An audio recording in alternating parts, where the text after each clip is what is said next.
Hello, I'm Stuart. Before we start, we want to share that this video uses AI for graphics and voice, but all the information is manually researched by our team. Here in the video, we will share the details for the Call of Duty. Black Ops 6 error code 0x0000138115711N. This error appears when the game randomly crashes during play without any clear reason. Players have reported that the crashes started happening frequently, disrupting the gameplay experience.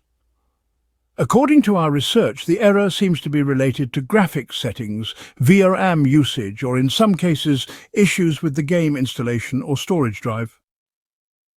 The first thing you should try is to turn off the upscaling sharpening option.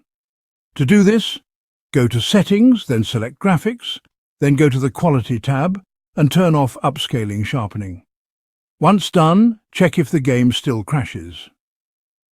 If the error still comes, try lowering your texture quality.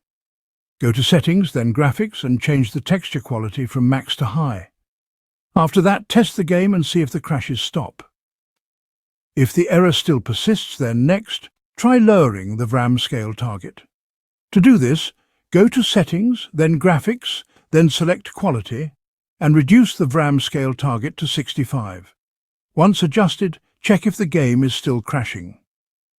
In case the error still doesn't resolve, then try turning off full screen mode.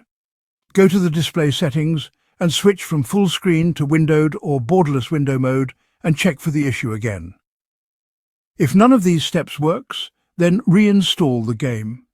Simply uninstall it completely and then do a fresh install. After the reinstallation, launch the game and check if the error is resolved.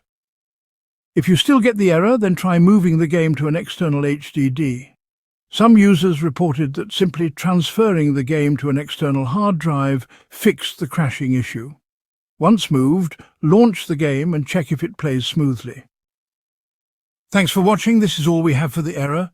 If this video helped, don't forget to like, share and subscribe. Have any questions or issues? Drop them in the comments below. See you in the next one.